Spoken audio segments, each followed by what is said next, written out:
You are now listening to the Here for the Truth podcast, hosted by Joel Rafidi and Yerasimos. All right, everybody, welcome to the Here for the Truth podcast. I'm Joel Rafidi, got my co-host Yerasimos with me as always. We just finished spending nearly a couple of weeks together, had a beautiful time in Topanga, hanging with my boy, had my daughters collecting the chicken eggs. It was great. It was a nice time, man. They're obsessed now. They literally have Sophie sending her chicken videos all the time. Sending them chicken videos all the time. Yeah, busted some karaoke on Yerasimos' birthday. Nice little collab there on Forgot About Dre. If you want the exclusive video, you'll have to join Friends of the Truth. We just finished an incredible conversation with Michael Suter on, planets, astrology, and archetypes and how they relate to one's psyche and really the ancient meaning and ancient tradition behind this system of knowledge, and just a really basic practical path forward for people to begin to grasp and understand this information in a way that I feel is kind of, not really being broadcast in the way it should be. So absolutely love this conversation, and we really hope that you do too. Yeah, I really enjoyed it too. And before we bring Michael on, just want to say we just have a couple more days left before we start our Rise Above the Herd group coaching program. So anyone that's listening to this, if you're feeling that nudge, if you're feeling that thing deep inside, that whisper that like life can be more, that you can achieve the things that you want to achieve, if you're feeling stuck, or if you just want to take things to the next level, this is the 6th time and maybe the last time we're running this program live. We've run it 5 times already. Like, it's had such a great impact. And so, go to riseabovetheherd.co, read everything that we've put on that website, on that landing page, read the testimonials of the people that have come before this. And if you feel it deep in your gut and your heart that you want to go on this journey with Joel and myself, just, press apply, fill an application, and get on a 20-minute call with us. So yeah, that's it. And let's bring Michael on. All right, everybody, welcome to episode 129 of the Here for the Truth podcast. Today, we have a very interesting guest with us. Today, we have Michael Suter. Michael is a consulting astrologer, theoretician on the subject of ancient astrology and pagan thought forms. He is a Tai Chi teacher and practitioner in Chen style. He's a university-trained double bassist, actively performing jazz rock and ethnic musics with many bands. He's an avid kayaker and hiker, a forager and a mycologist, and a father of 3 kids. Michael is most recently the author of Venus in Virgo, Archetypes of Goddess Consciousness in Astrology. This is a unique book in the field of astrological literature that investigates and explores traditional pagan ideas as well as modern ideas on philosophy, psychology, polarity, goddess archetypes, and how archetypes function within astrology. He also co-owns Moonlight Designs, which is a screen printing business with his partner, Pam, who created all the artwork for this book. Michael, I love everything about that bio. Like I mentioned, briefly chatting off air, very, very similar interests. My first instrument was bass, deeply into, astrology and the correlations between astrology and psychology as well. So awesome to have you, man. Thanks for being here. Thanks so much for having me. This is totally awesome. It's great to meet you guys. Yeah, absolutely, dude. Man, one way, our listeners know this, but we always like to kick this one off simply by diving deep into, a bit of your personal journey, your, hero's journey, the major rites of passage that you experienced that I guess really led you down this path, that you're currently on. So what would you say, like some of the major key points of awakening or cataclysms that, really transformed you? Sure. Going way back, I was into Dungeons and Dragons when that first came out, and I think that was one of the things that kind of started me down this whole path. Dungeons and Dragons sort of seamlessly showed up in my life as when I was really, really small. Like, I didn't realize it had just came out. I was just probably too small to even understand the context of this. So role-playing games and, all these classes of characters, the druids and rangers and fighters and everything, that really heavily influenced me because it was sort of a look into, to really take the roles of these very archetypal, characters in a sense that was really liberating for me as a kid. It was just fascinating to immerse myself in these narratives too that were like Tolkien, very much like Tolkien. And I was also very much into Tolkien as a child, and C.S. Lewis. Those were huge formative authors for me. So I had a background of that, and then when I was 14, I went to, of all things, I went to the Soviet Union in 1984 as a teenager, and that really blew my mind apart because I had no idea what I was getting into at the time, because it was I happened to show up at a time when I believe it was Chernenko died. One of the leaders died. And I saw a collectivist country,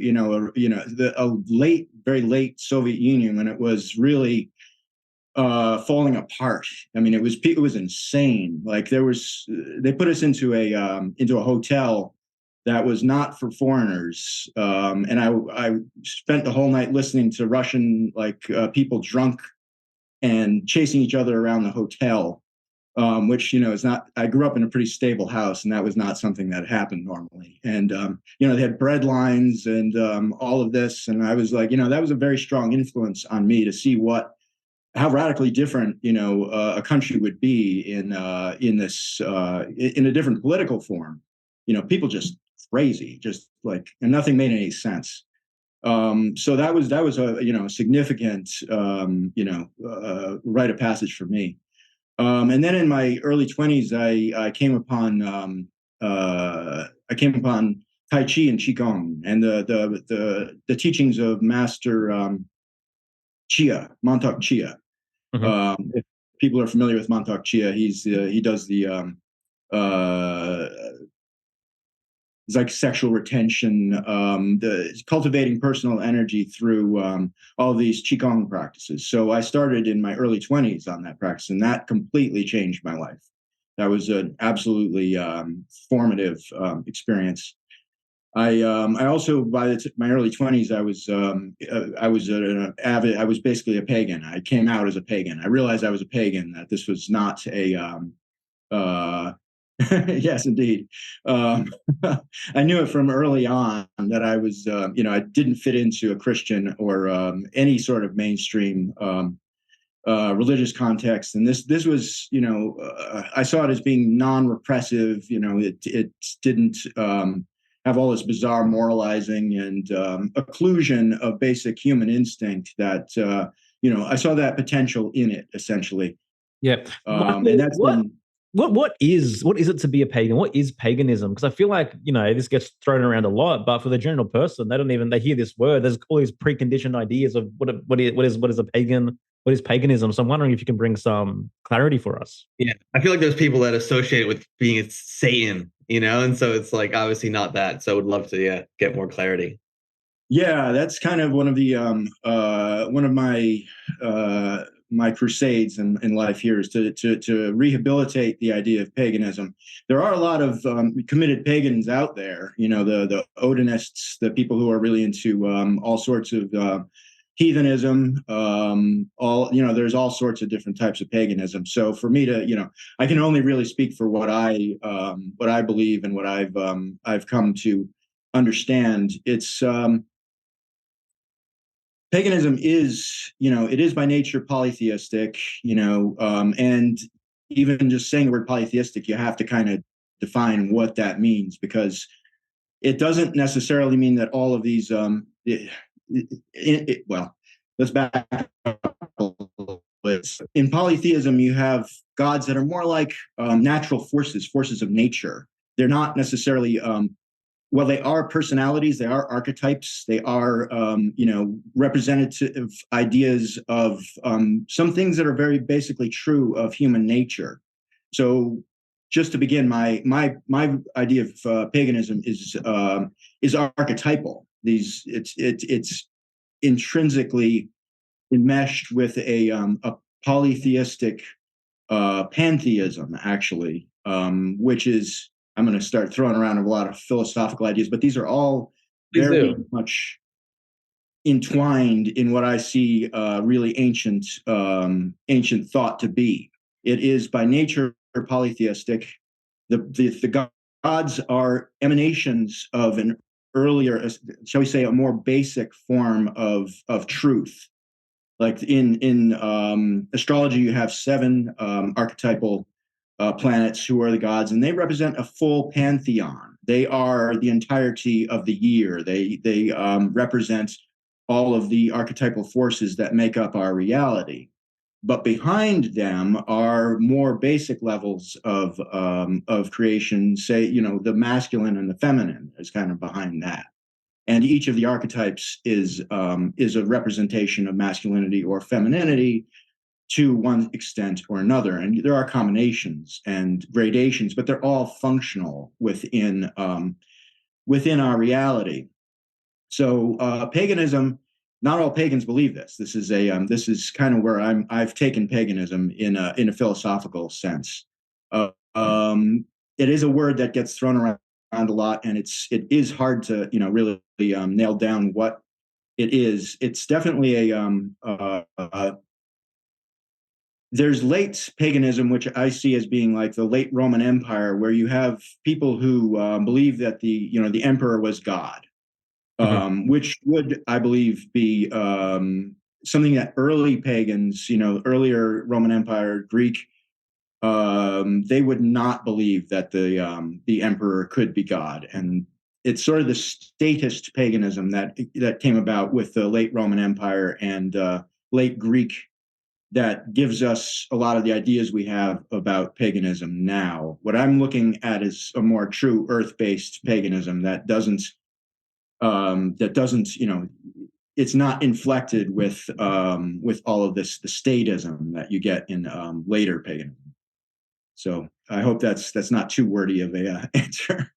No, not at all. It's thanks for that background, because again, you hear these terms all over the place, and unless a person has explored them more deeply, they don't really have an understanding of them. So if we talk about the Greek gods, where would they fall in this, in this realm? So the Greek gods, all of the gods in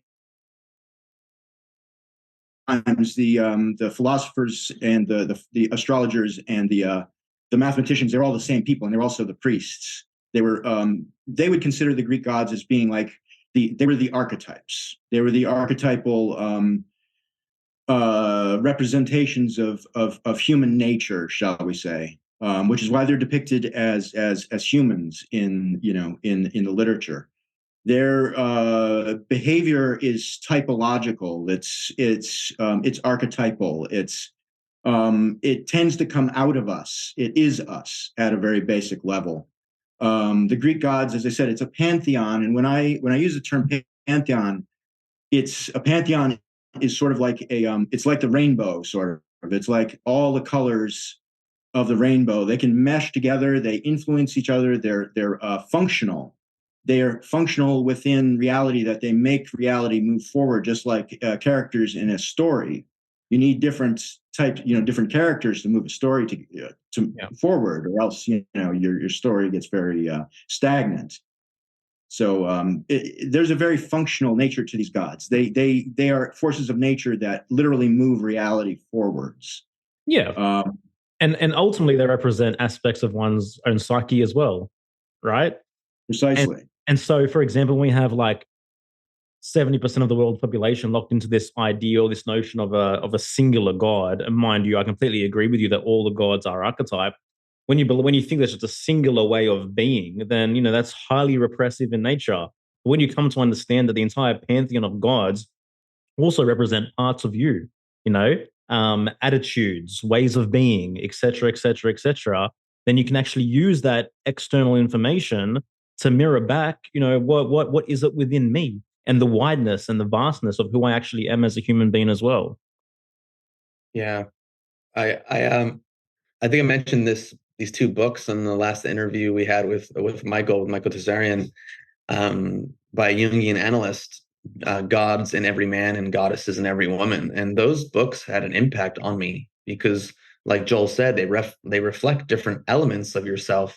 And so what does wholeness mean? It's like integrating the gifts of these different gods and what they represented.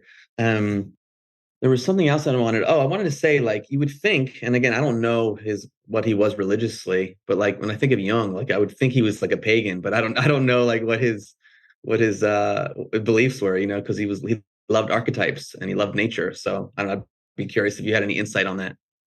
Yeah, I don't know what his actual beliefs were. I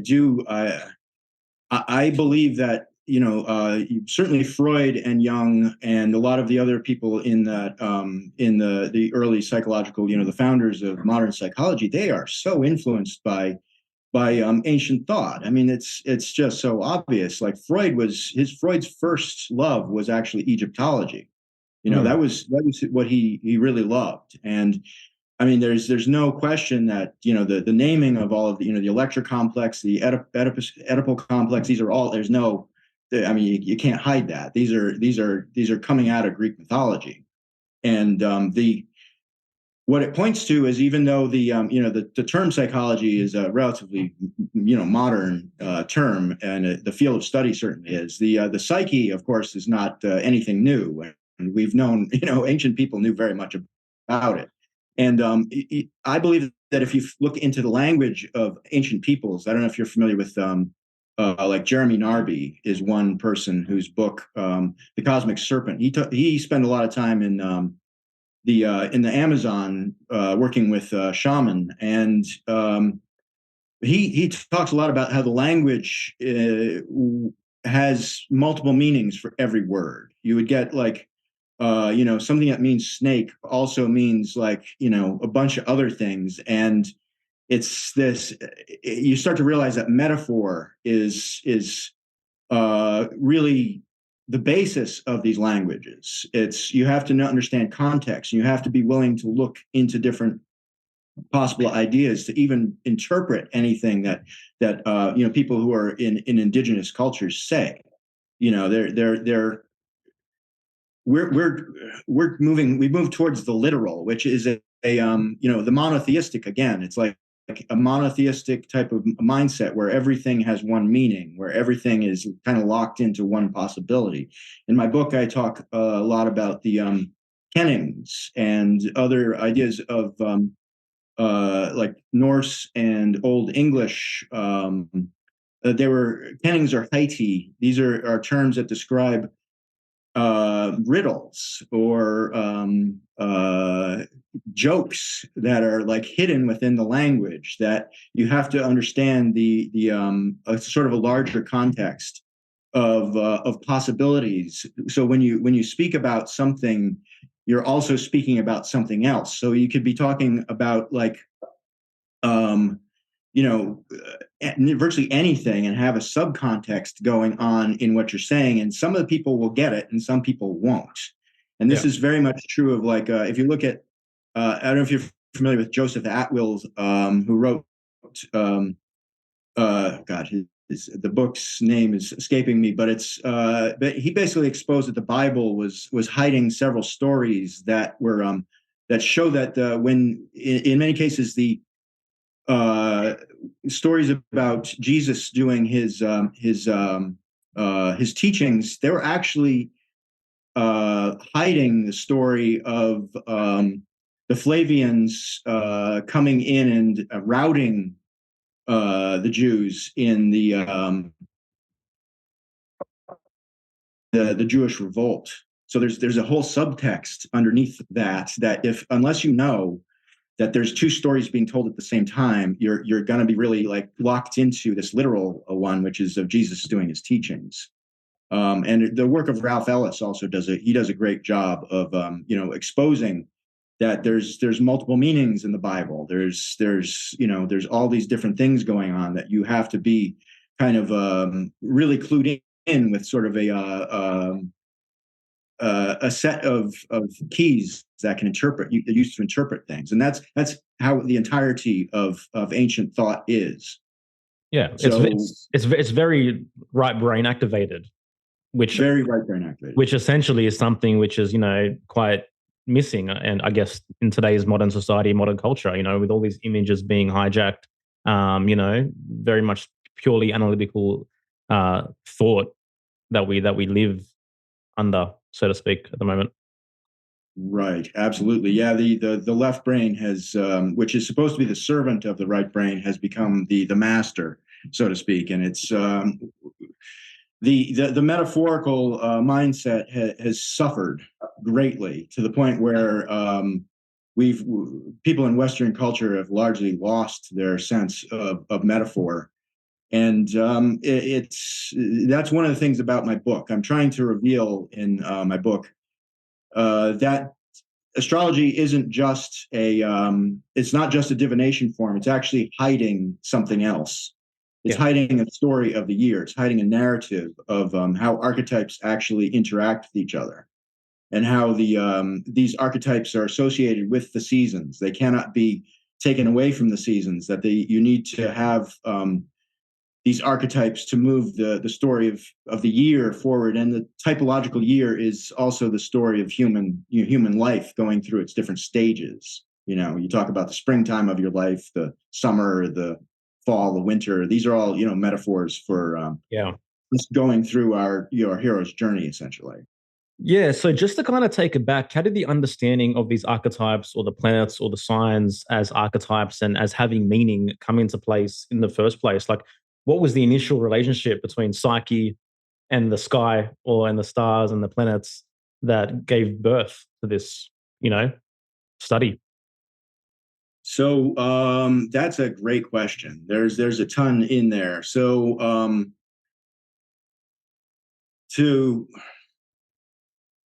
really look at that, that's the ancient astrologers and astronomers were the same people again as the philosophers. They were the same people as the priests, and they watched these the wandering stars very carefully, and they looked at their how they move. Essentially, they looked at everything about them: their color, their brightness, their retrograde patterns, which is an extremely important thing. So the wandering stars, with the exception of the sun and the moon, who always go forward, the wandering stars have this funny thing where when they get to a certain relationship with the sun, depending upon if they're an inner and outer planet, they will start to go backwards.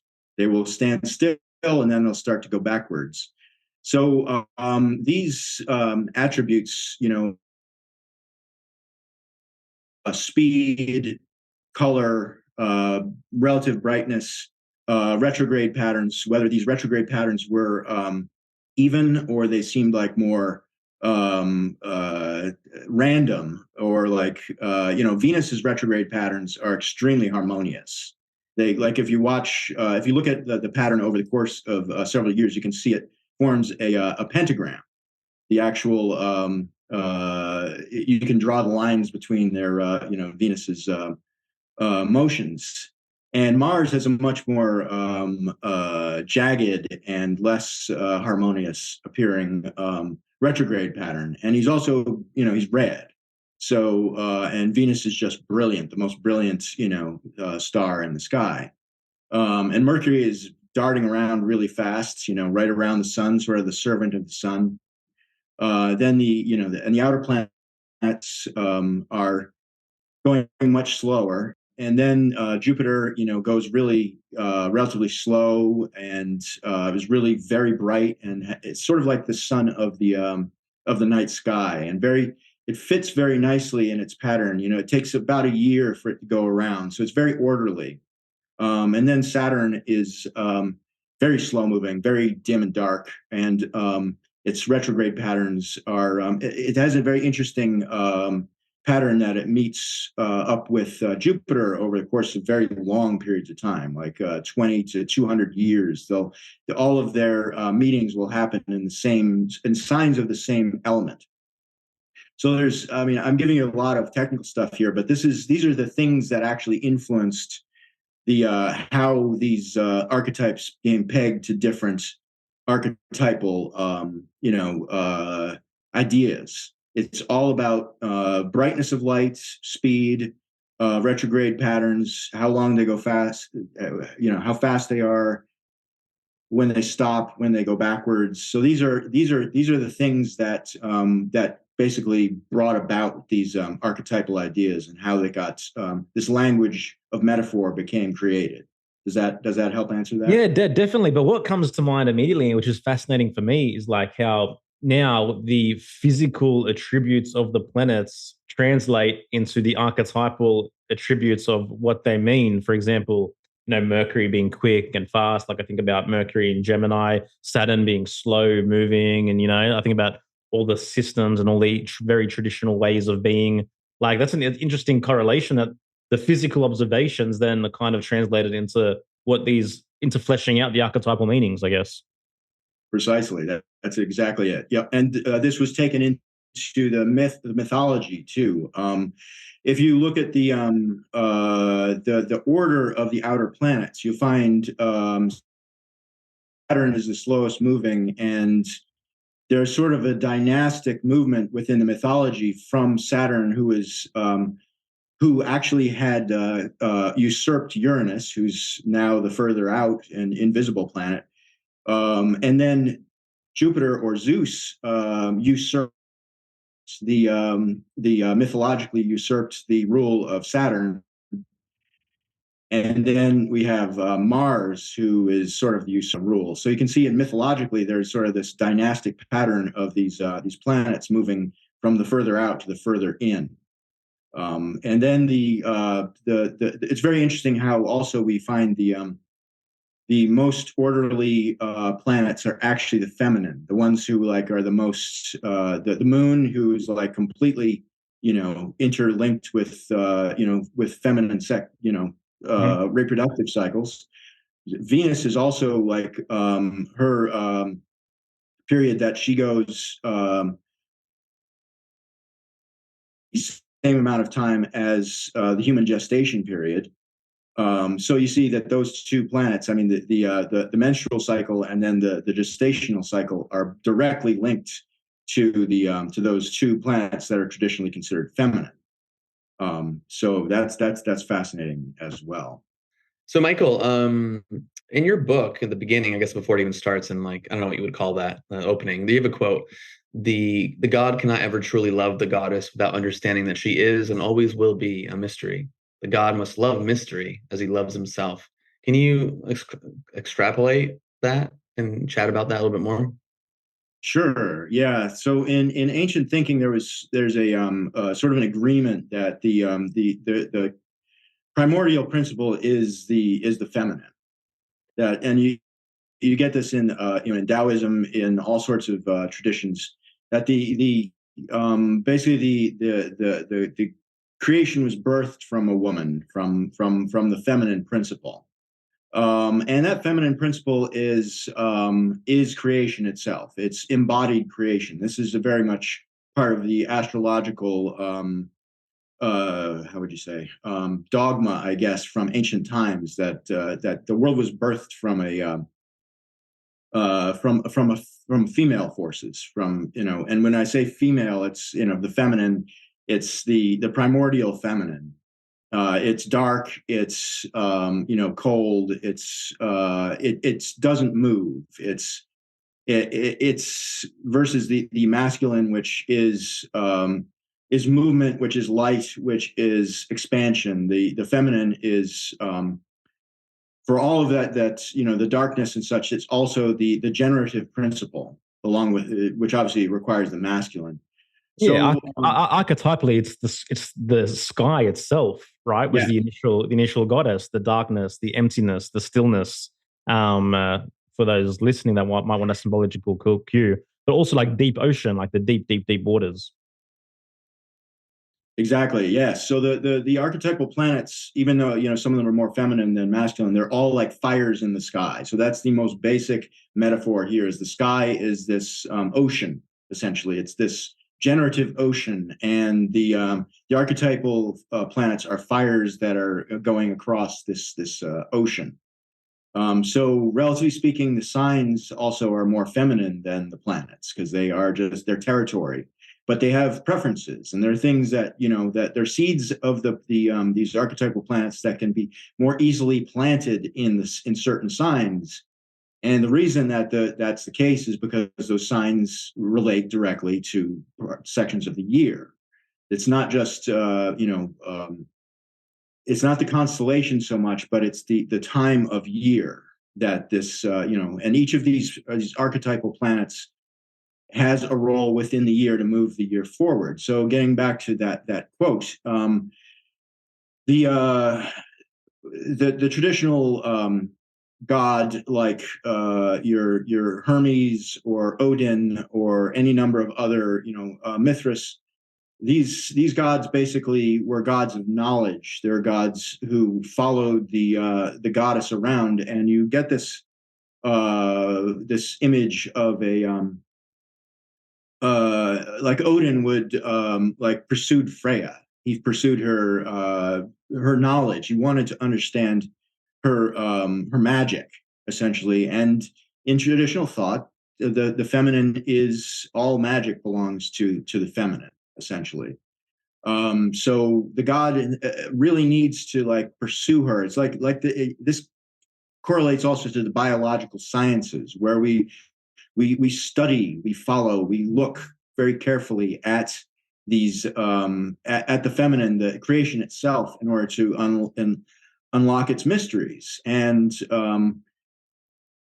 part of the reason for that quote is that we don't ever really know. We don't really ever. We have to accept that creation itself will always have an aspect, a great aspect of mystery about it. And when we lose the understanding that that creation itself is laden with mysteries, and it's also this is why metaphor works so well. It's because there are multiple things going on, and you cannot ever leave your own consciousness at the door, so to speak. You always have to understand that your consciousness is embodying, it's trying to understand what's going on, but it will never fully be able to track what's going on.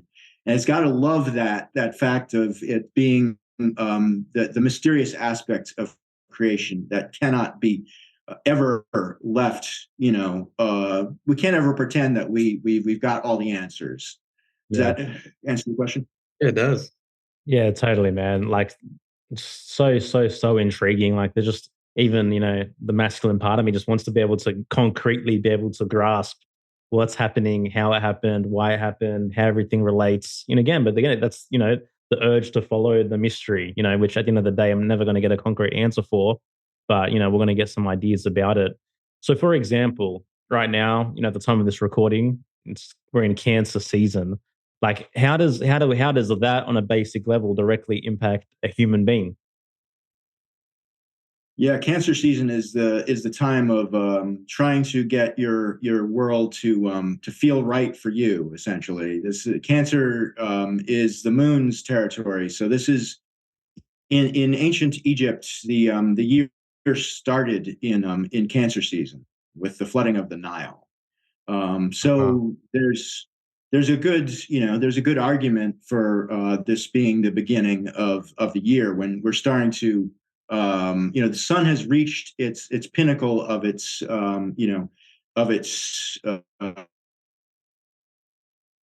strength essentially at the solstice.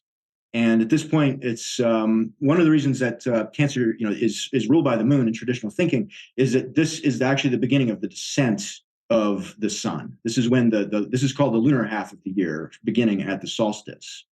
So we can get into a lot of things here. Yeah. There's two startings of the year, but go ahead. Yeah. So, but now it's like the why. Is it so because the sun is now in Cancer? This like there's a broad way in which this affects everyone. Like, what is the relationship as to why? To me, it's obvious that this is true.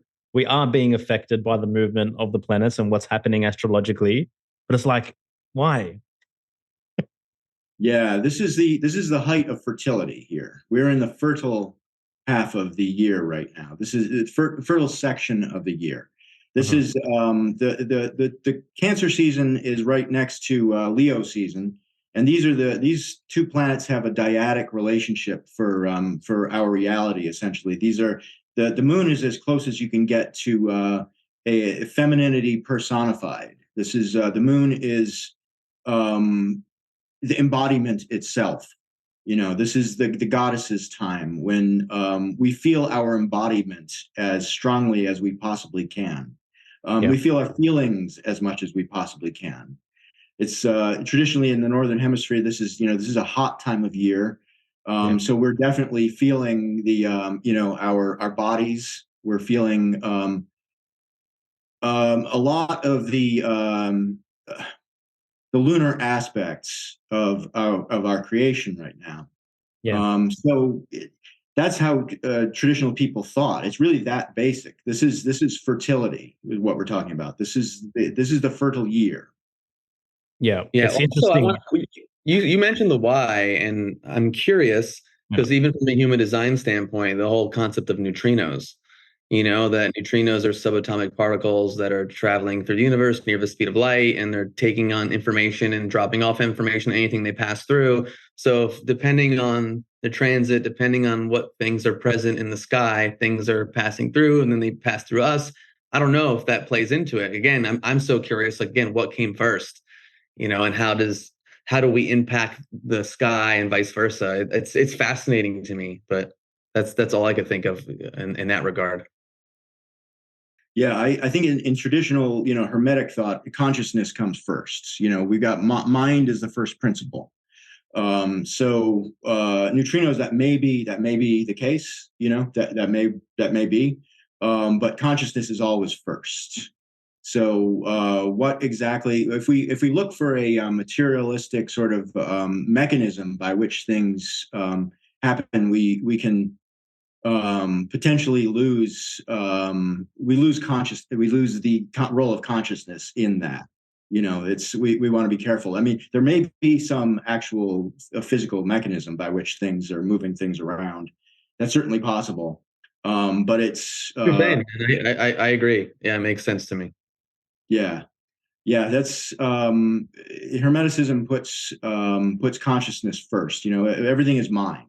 Everything is mind. So mind is, we are observing ourselves, and through our observation, we're also creating, our reality. So the closer we can get to, natural law, which is, the law of how things really work, the more we will live in in some sort of harmony with nature, and also with the understanding that we never will actually get harmony. That this is that the universe moves forward through the generative interaction of two opposite forces, the masculine and feminine, and they don't. If we ever get harmony, this is where people who want to go back to the womb, we get to this this idea of like. We just want everything to harmonize. We want, our science to tell us how everything works. And then we just, everything will be just fine, and we'll be living in some sort of utopia.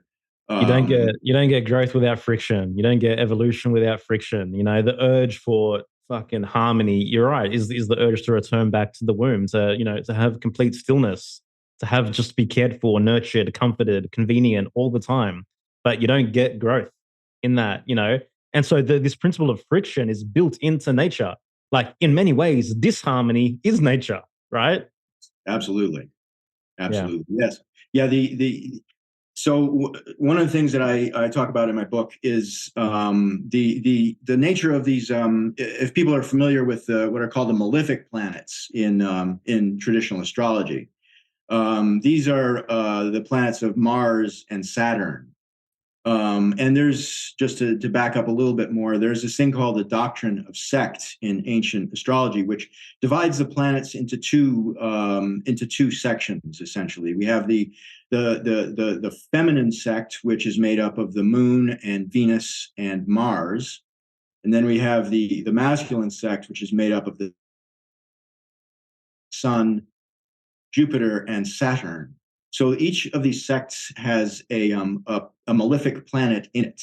And if you look at the functions of these planets, you see that their actual function is to cause problems within that group, essentially, to limit that group.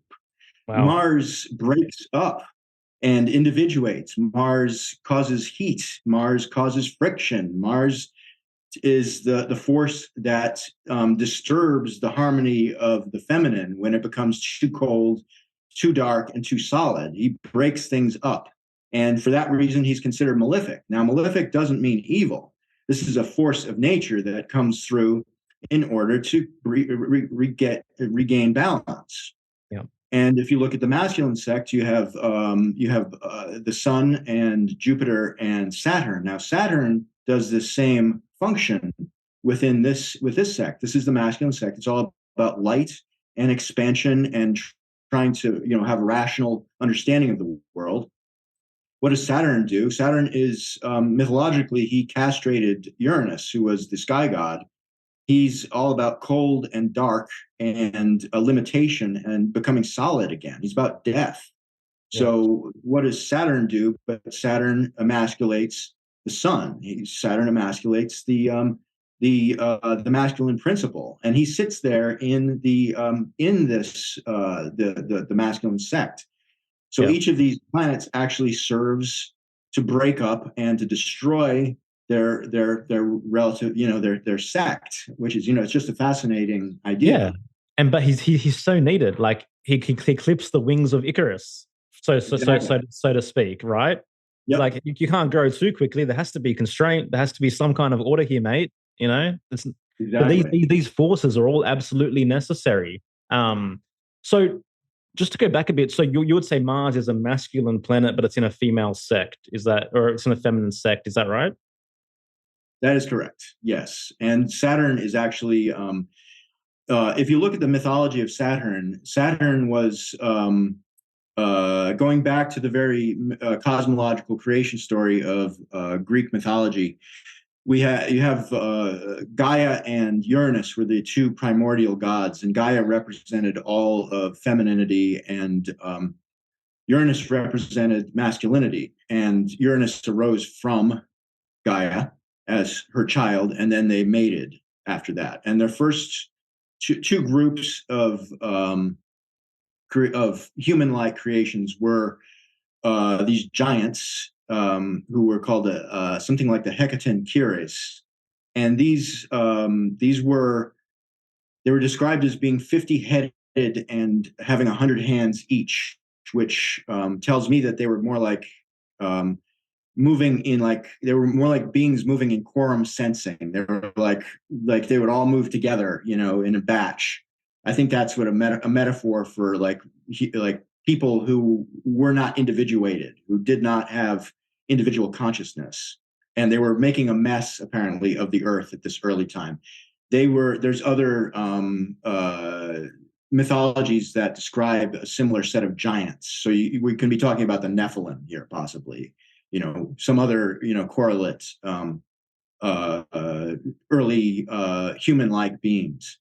So Uranus found that these giants were actually destroying Gaia. They were causing problems for her. So he cast them into Tartarus, which again is very much like the Nephilim, being cast underground. But Gaia was upset because these were her children being cast underground. So she enlisted Saturn to castrate Uranus. So Saturn is in this position of being like a mama's boy, essentially. He's a male, but he's doing the bidding of his mother. So you can see the immediate psychological problems with the Saturn role. So this is my book talks about that a lot. Saturn basically represents a lot of the very negative and destructive side of the feminine, but it's conveniently hiding behind a masculine face. So this masculine figure is doing the bidding of the goddess. So she doesn't have to look at herself to see that it's actually her destructive tendencies that have come. She's got a masculine face to put, to blame essentially here. So this is a very fascinating, reflection of human interaction. Well, it brings forth this idea of the hardened, armored mama's boy doing the bit of the narcissistic, terrible mother. Yeah, precisely. So this goes back into the very beginning of human consciousness. This, the terrible mother, essentially just destroying her son and turning him into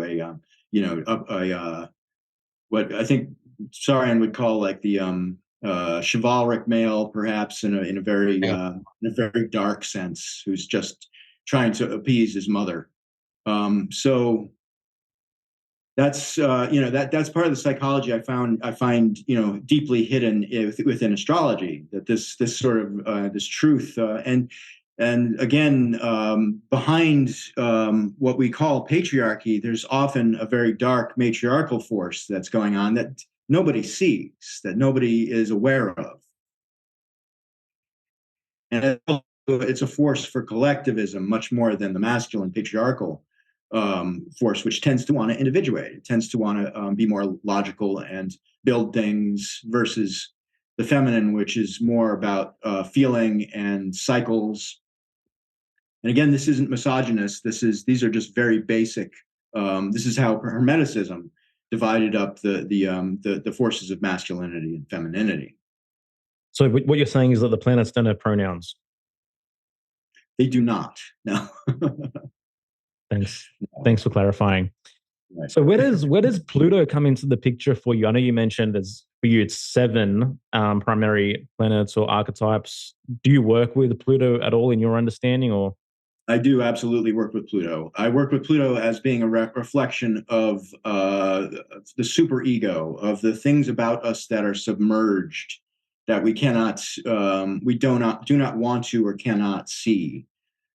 Pluto is the god of the underworld traditionally, so he is this the things that we shove underneath societally that we don't want to look at, which is ironically Pluto. This is it's a male god, a male god, but he's representing the underworld, which traditionally in virtually every culture you have feminine gods who represent the underworld. And Pluto was the abductor of Persephone. He brought Persephone into the underworld, where she actually ironically took power, but she took power by examining the world of the masculine, essentially, by becoming familiar with the world of the masculine. And so Pluto is a very complicated planet. And I look at Pluto in a chart as being the representing the things in the subconscious that the person is going to have a hard time looking at. But Pluto also represents a great deal of potential for us to find hidden gold, to find things that are, that we need to mine for in our own psyche.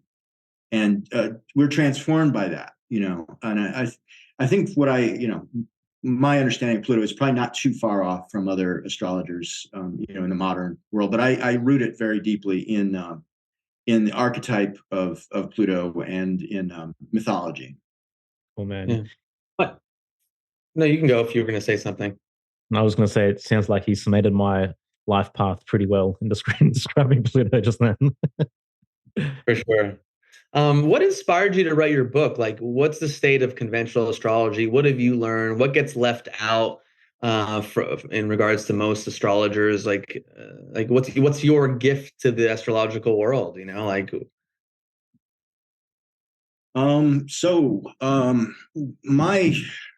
My approach to astrology is as somebody who's trying to vivify paganism.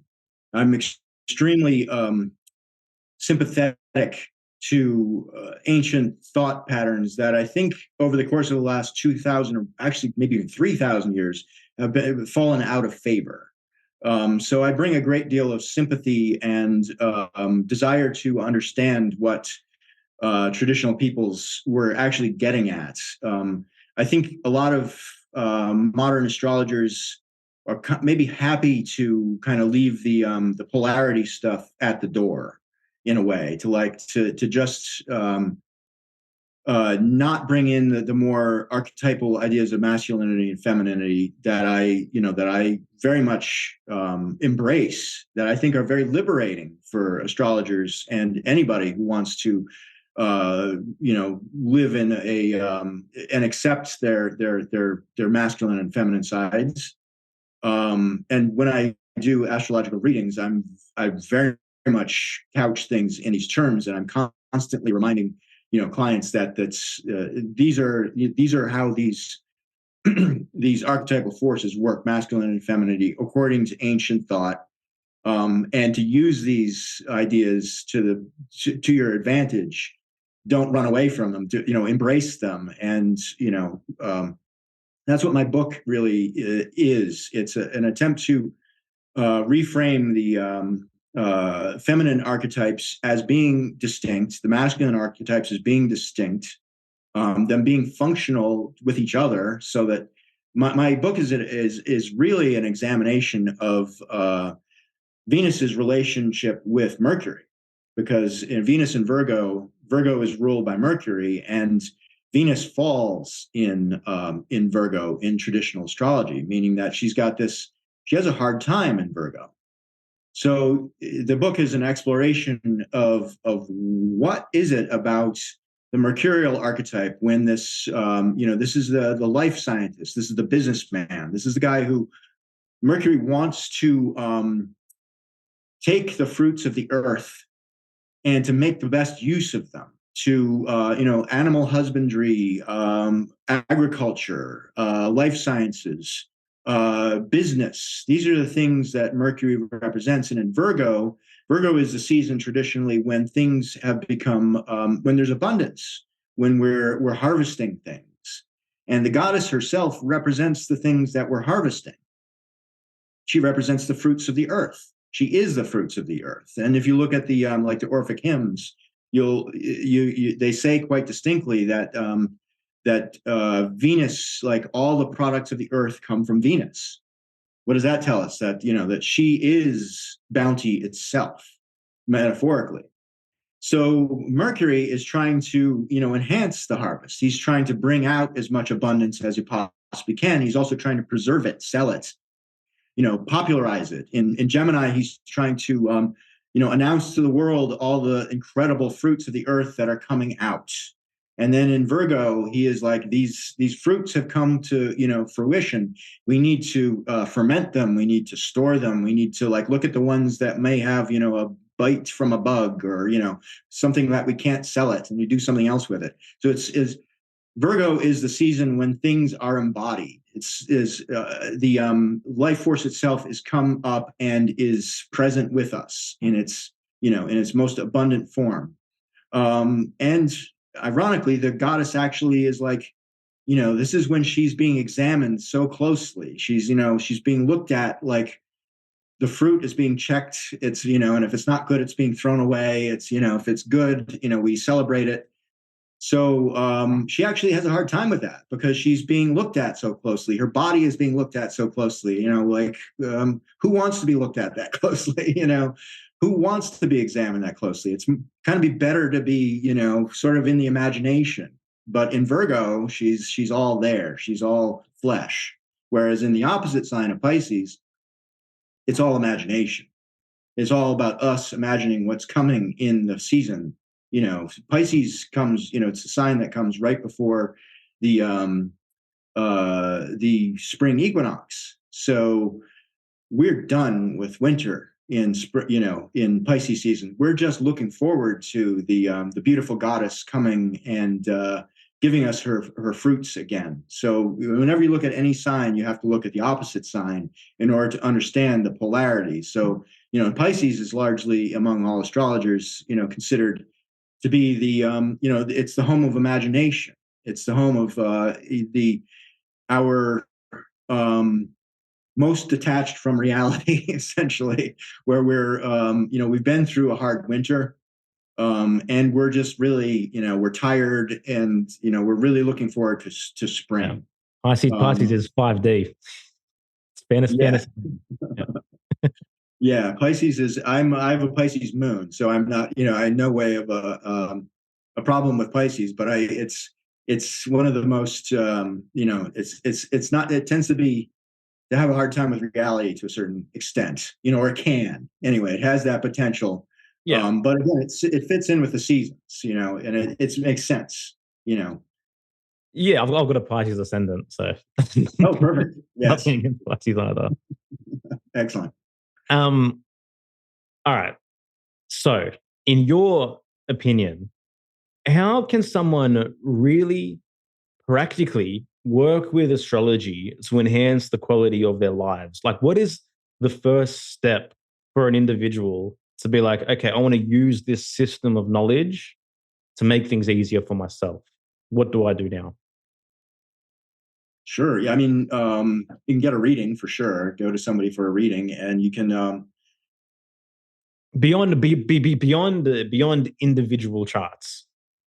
Yeah, beyond individual charts. Okay, so if you want to use astrology as a way to enhance your life in general, I mean, I believe that the archetypes, to really get into the archetypes and examine the archetypes, is the beginning of that. Um, I think, an archetypal understanding of one's own psychology, because we all have martial moments, especially as men. We are moments when where our fuse is short, when we're like, we want to move things quickly. We want to get things done, we need to, examine how Mars expresses in ourselves. If we can take the time to really look at our patterns where we want to break up the feminine. We want to do the things that Mars does, which is, to create. Mars is extremely creative. He gets a very bad rap for he's considered the god of war, but the war that he's in is really the battle of the sexes, and that's a function that has to be, as part of nature. It's not something that we can walk away from. And our current political and cultural climate has really no time for masculinity. It very much wants to submerge the masculine. And in my book, I talk about how, I disagree with associating only Pluto to the sign of Scorpio, because Mars has a very strong connection to Scorpio. Mm-hmm. It's not just a planet that's, if we go back to what I was talking about, how the planets, their motion and their visibility and such are part of what defines the archetype. Pluto is a planet that's at the very edge of the solar system. So if we want to throw masculinity out to the edge of the solar system where we can't see it, where it moves super slow and we can demote it to a dwarf planet, like do all these things, those are not mistakes. Masculinity is something that's being swept under the rug. So you can see it within astrology itself. Particularly like if you make the correlation of masculinity to objectivity, like we live in a society right now that is completely subjective. Yes. Like they want to make nothing seem black and white, nothing seem rational. The lines are blurred, every single aspect of reality that we look in. And this speaks to, that banishment of masculinity from current culture. Exactly. And we're in a 14-year period when Neptune is in Pisces. And this sort of escape from reality, this attempt to, just make everything completely subjective and delusion, there's benefits from this time too. We can go into it and be super creative. We can allow ourselves to really look at our own story and recreate it, but we have to then root that in reality. We can't just pretend. We can't just, call ourselves a cat or, choose a new pronoun or whatever. And then all of a sudden we're a different human and we're happy. That doesn't work that way. So astrology is very much rooted in reality. As far as I'm concerned, it's very much rooted in the seasons. It's rooted in archetypes that are immutable. Essentially, their edges can be blurry. The edges between the moon and Venus, the edges between Venus and Saturn. They're not always distinct, but you can certainly get a very strong idea. And start looking at yourself in these ways. Once you really sit with these archetypes, and I spent many years actually meditating every morning on each day of the week. I would read the Orphic hymn for the proper planet. So Sunday, I would look at the Orphic hymn for the sun, Monday for the moon, Tuesday for Mars, Wednesday for Mercury, Thursday for Jupiter, Friday for Venus, and Saturday for Saturn. And I would just, meditate upon these archetypes, and I actually got to know these forces within myself. And then I looked at my chart, and started to really recognize how these forces were being either consciously or unconsciously influencing my life in ways that I then was able to really take a much better hold of. Yeah. Something I'm super grateful to Michael Tessarian for was, his incredible work in bridging the tarot to astrology, because studying the tarot archetypes, particularly the ones that are relative to certain signs, can really help you, dive into what these archetypes really mean. Also, and I highly recommend, Taroscope's Mystery School to anyone that wants to dive further into that. Also, that's what it comes down to, right? Understanding like these archetypes, like all these human traits, all this human characterology, right? It's there for us to really ponder and for us to really reflect upon, for us to really know ourselves through. And so, like, to those that kind of want to discount astrology and discount these archetypes and, kind of cut away from them, it's like you're doing the ultimate disservice to yourself, to humanity, to society.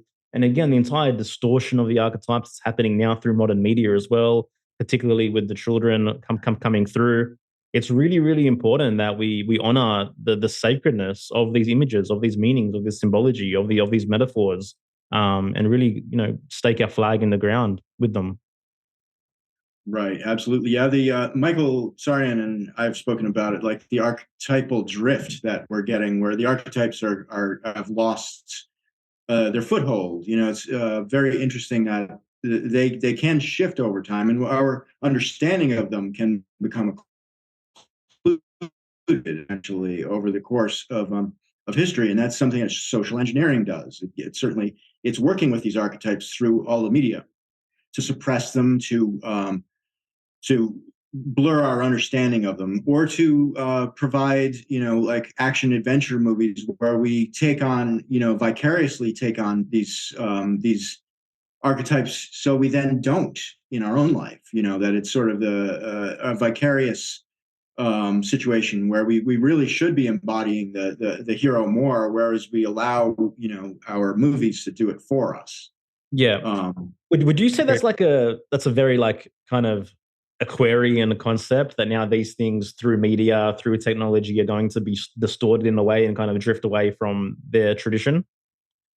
Potentially, yes. Yes. The Aquarius is traditionally ruled by Saturn. So Aquarius is the sign of Saturn in his more social aspect, where he's dealing with the group, he's dealing with the collective, but it's about controlling the collective. Aquarius season every year is in the winter. So in the wintertime, we're all, in the northern hemisphere, traditionally we would be indoors. So we would be all together, and in the wintertime you don't raise your voice inside. You get your inside voice. You don't make waves. You don't cause problems for people. You kind of like step in line.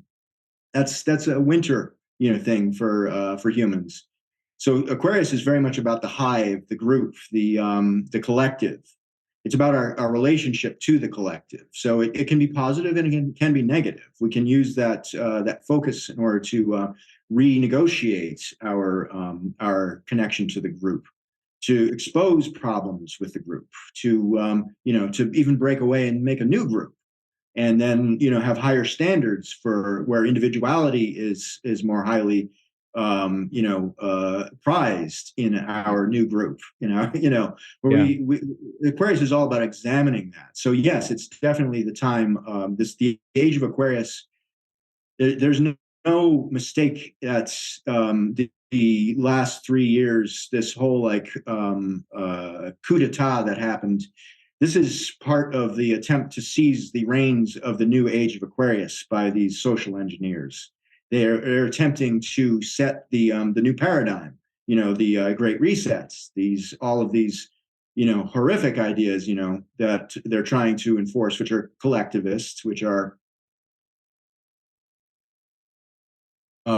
really anti-human. That's very Aquarius can very much drift away from what it means to be human and try and focus so much on this in an idealized utopian paradigm that it becomes very ugly very quickly.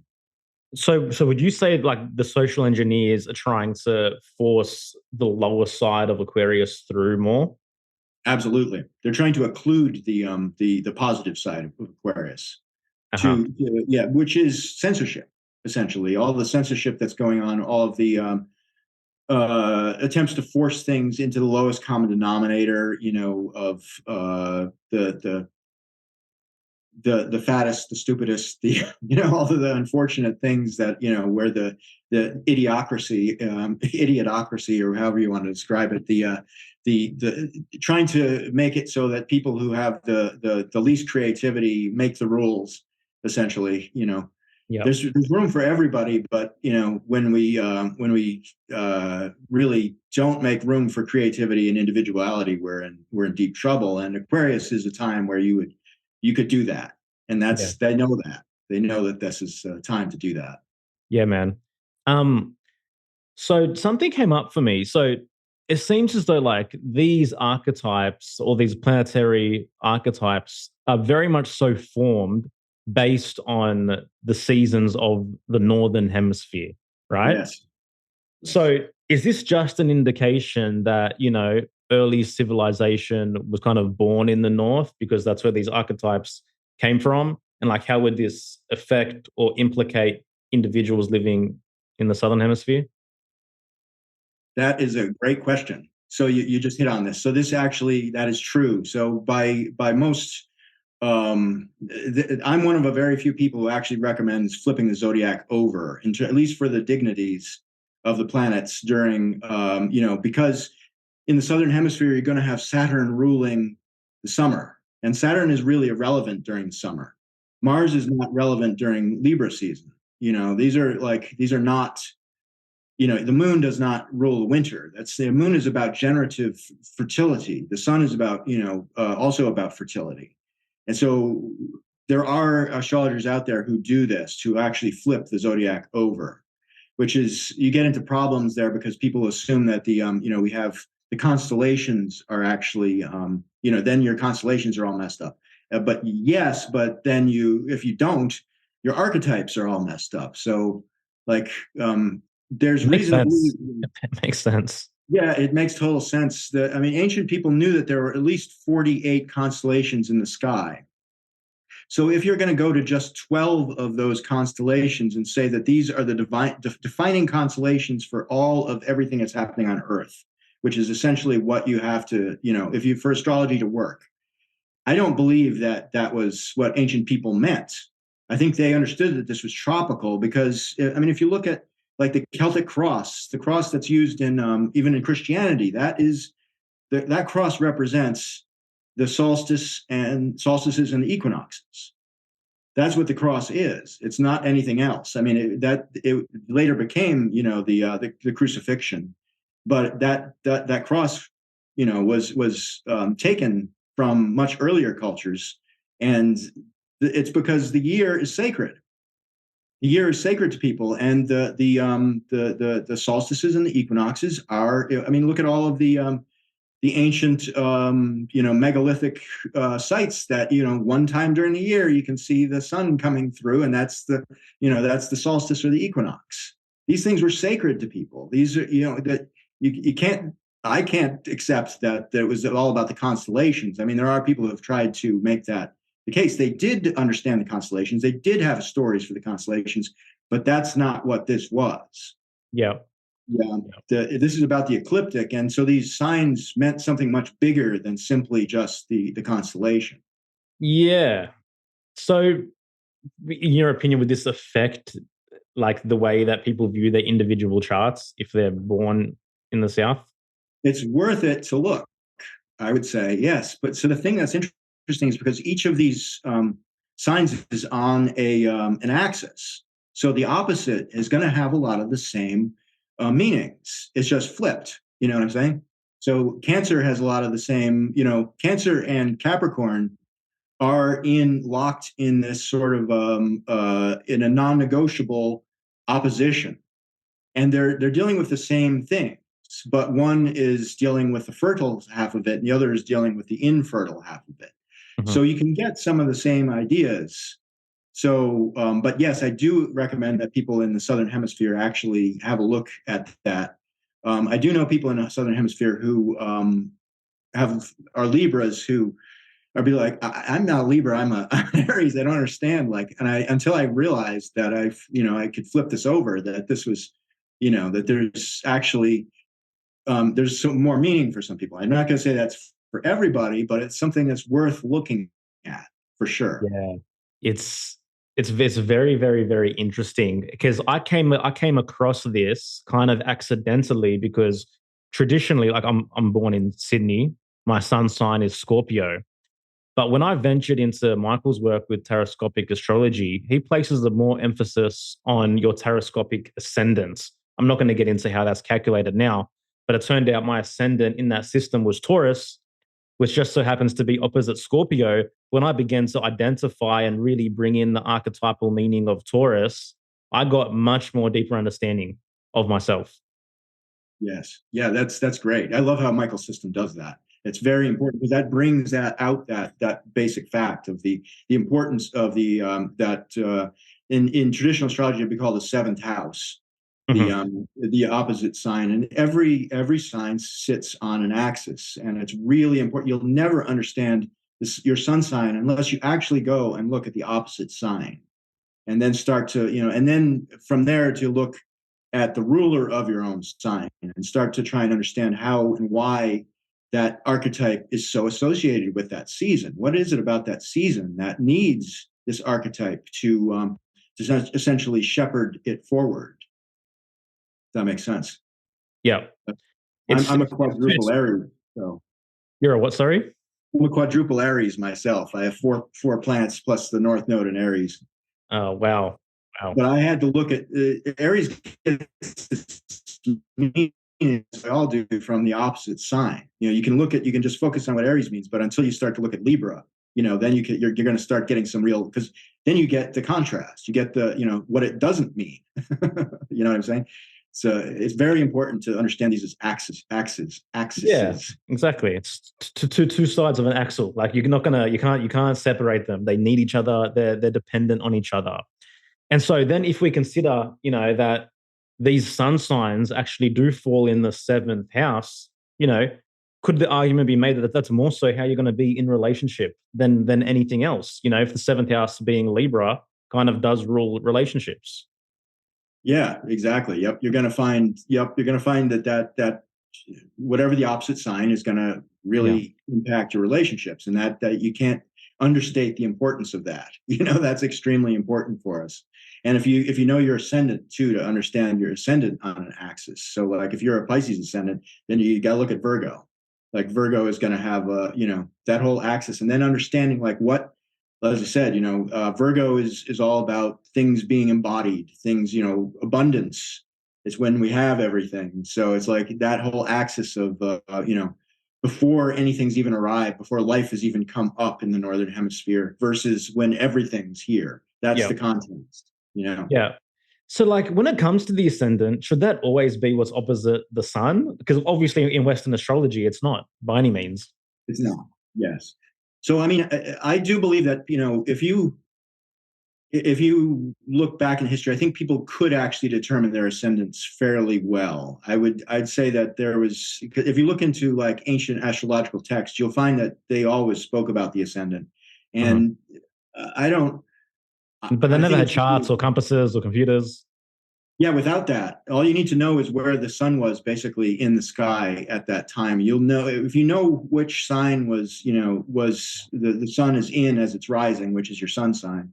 Yeah. And if it was noon, then that it's if you're in Aries, it's going to be in Cancer. So you gotta you can figure it out, and you can. Then even if you don't have it exactly right, if you're an astrologer and these archetypes, you can start to look at the person and make an assessment of what the likelihood is. And you'd have to know about Mercury is very important. So Mercury is always going to be fairly close to the sun, and Mercury tells you a lot about how you deal with your neighborhood. Essentially, it's like Mercury is an extremely important determiner of like your how you get along day to day. How you look at the world. So you need to look at Mercury's sign. So we're all a big, we have a big mash together of all these archetypes in different places. Like I'm a quadruple Aries, but I have Saturn in Aries, which completely changes everything because he's like very much not about Aries. He doesn't like Aries. So it's a very, bit of a wet blanket on some of the Aries energy. So. Yeah. Michael, what's explaining a lot of the things that's going on in the world in terms of the scientism cult? You see the rise of like wokeism, like from an archetypal, planetary astrological standpoint. So the outer planets like are really what I look at to a certain extent for this, and also there was just recently when the whole scamdemic started, there was a 200-year shift of meetings of Saturn and Jupiter, and they started meeting in air signs for the first time in 200 years. They had been meeting in earth signs previously. So Earth signs are generally, Earth era 200-year periods are generally fairly stable. Lots of, stable government. Generally, things build up. It may not be particularly, not necessarily the best stuff, but it's stable. It's a good time to grow a civilization. There's a lot of stuff. It's like a lot of material things tend to build up, like infrastructure. So that's a good thing. And it's what we've seen over the last 200 years. We've had a lot, steady increase in technology. However, once the air sign, once this era of air began, everything started to pretty much break apart. There's this massive, it's an attempt to centralize, but there also is this massive decentralization of things. Like a lot of our, like the United States appears to be losing its place as, the leader of the world. That's a fairly, that's a significant thing. And that's timed with this, this entry into an air era. It's also we're approaching the as I said the era of Aquarius, in the great year. So people are going to be pushing towards that. We're also on a more granular level. Neptune is in Pisces still, so we're seeing a lot of this scientism. Certainly, that's Neptune in Pisces is that's going to speak to people, really not being able to tell when they, something that they should have faith in versus something that's actually objectively true. You get this confusion between the objective and the subjective during these periods. The last time that Neptune was in Pisces was the 1840s through early 1860s. When you saw a lot of the move towards what would you call it? Like more religious. It was like it was a religious revival after a time when actually like religions actually almost went the way of they almost died out in the 19th century. There was very low interest in religion prior to that. And there's a lot of other things that happened during that time period where there was a move towards, seances and, all of the spiritualism. So, we should expect that kind of thing now, movement towards spirituality for better or worse. And we're also seeing, obviously, the, science coming forth as a new religion. So there's several different levels of things. Pluto going into Aquarius, that's very much about a move towards collectivism and attempt to really rule the collective consciousness in ways that it really should not be ruled. It should not be gathered up into this really dark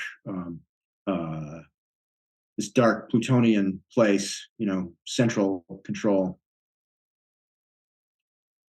Cool, Does that man. answer your question? Those are some of the things that are going on. Yeah, definitely answers my question, man. Curious. So Yeah. how can people like take the energy of the period to, really, I guess, move things in the opposite direction, or move things towards, a more higher state or a more evolved state, so to speak? Yeah, I mean, I personally believe that getting back to these archetypal understanding of masculinity and femininity is a great place to start, and embracing these ideas as they are, and not trying to create this transhumanist post-humanist idea. That we need to get away from that immediately, and we need to focus back on nature. I mean, I know everybody says that, and it's, we hear that so much that it's, sometimes you might go, what does that actually mean? But it's, spending time in nature, getting closer to natural law, studying natural law, getting, natural law is the law above all humans, reorienting us towards, the laws that come out of the observation of nature. That is certainly where I would begin. Yeah. Such a like interesting phrase, like natural law. Like it's something obviously that's gained a lot of popularity recently. So just to get clear, like when you say natural law, do you mean like this Hermetic principles in terms of, that are known? Because obviously then there's been like a whole new extrapolation, which is still rooted in the principles, through like Mark Passio's work and others of the ilk. So what is natural law to you, I guess, briefly? Natural law, it comes from the observation of nature, Yeah, basically. That's it. Yeah. It's that simple.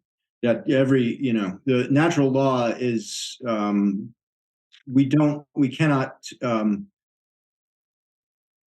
there is no human law that can trump the law of nature. We can come with, agreements around things that we want to see in society. That's fine, but they're not binding in a way that the law of nature always will be. It's really that simple.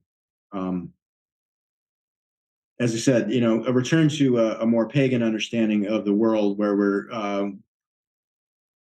we're not looking to government. We're looking more to the most basic. A heathen understanding of the world is one that's based around literally the heath, the place in the woods where you would go to observe nature and to find the gods, to find yourself in nature. It's with humans must look first to nature and then look second to humans, towards other humans, to determine how we should behave. We orient first to nature, orient second to each other based on what we've observed from nature. Yeah. Michael, man, I've loved this conversation. It's been a fascinating conversation for myself. I'm sure very intriguing for our listeners too.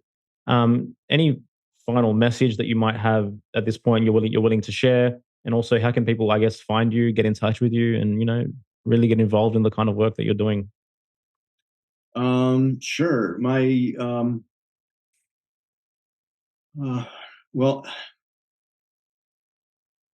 I think for all of the problems that we are facing right now, which are absolutely enormous, I don't want to understate them. I am optimistic, but I don't want to be Pollyannish about any of this.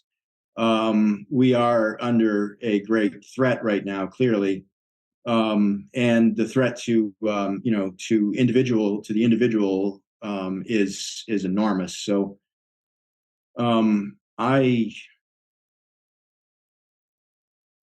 I really believe that, getting back to an archetypal understanding of ourselves. I really enjoyed the last show you had on characterology. I thought that was very dovetail with what we're talking about very, very nicely. I think that, any way that we can look at ourselves in this archetypal fashion and understand that our psychology is natural. Our psychology is of nature as well. That we're not even the very thoughts that we have are of nature.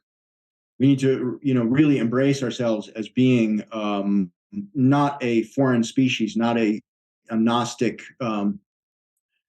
alien creature that needs to, transform this planet into something else or leave it, essentially. Leave it as if it was some sort of prison planet. We need to get away from that. And that Gnostic ideal has really permeated our thinking in ways that we really need to, back off from that. We need to look at it. I mean, I'm not, Gnosticism is not evil. It's not necessarily bad, but it's become so much the dominant paradigm that we need to back away from it and move back towards just the most simple ideas and simple understanding of ourselves and welcome ourselves as denizens of this planet. We are in some ways foreign. We're both. We're both something that's is alien and also belongs here. It's only with that understanding that we can really move forward, because those are the idea. Those are that's the generative principle. It's that which wants to make it better, and that which understands that it's just cyclical, and it's just the planet is what it is. And we need to love it as it is. I've got to ask you now. In what ways are we alien? In what ways are we alien? Well, I mean, I don't dismiss the all the ideas of the Anunnaki and the potential messing with our species, and the idea that we have potential to even believe that we're not of this planet. That the way I find it interesting that astrology, as I approach it, is it's like a guidebook for living on the planet, essentially. Now, why do we even need that? Why don't we just, why do we need to be told how we need to behave during the seasons? Because we have a capacity to drift away. We have a capacity to invent paradigms that don't fit here, or that need to be brought back constantly into line with our who and what we truly are. Mm-hmm. So, well answered. No, definitely, man. How can people your books on Amazon, I'm assuming, but also beyond that, how can they access you? I'm at my website is michaelmsuter.com. You can find my blog there. I've got a lot of articles there on outer planets, the inner planets, a lot of stuff we were talking about today about, I view astrology as being sort of a fertility cult. So I talk about that. It has captured sort of a combination of Sabian or stellar cult and fertility cult ideas. And I will be teaching classes. I'm working on classes now to help astrologers. And I don't want to convert astrologers from whatever they're doing right now. What I am hoping to teach is something that just brings hopefully a more traditional context to what astrologers are already doing. I have no interest in arguing with astrologers saying this is better, that's better. I want everybody to do what they're doing, but I hope, to root astrology in the most oldest and most chthonic, basic ideas. And that's what my website tries to do. And that's what I'm hoping to try to do. Michael, do you give one-on-one readings? I absolutely do. I'm a consulting astrologer. I do all sorts of readings, natal readings, synastry readings, all sorts of things. And it's all I've integrated all of these ideas that I talk about into my astrology. So other astrologers ask me, how do you read when you're working with some ideas that are so basically different than other astrologers? I've integrated all this, and I'm creating courses to help people to integrate this into their astrology in the most basic level. I love it, man. I love what you're about. I love what you do. We totally honor, this unique path that you're walking and unique gifts that you're bringing forth, man. Thank you so much. And to everyone else, thank you for listening. Smoking mirrors, I'm seeing through the illusion. Waking up in a time, they think you're in a delusion. Somebody set the alarms, cause they be too busy snoozing. I'm in a DeLorean. Fast forward in evolution to a place where we can share our confusions. Yeah, 450 BC, I'm sharing tea with confusion.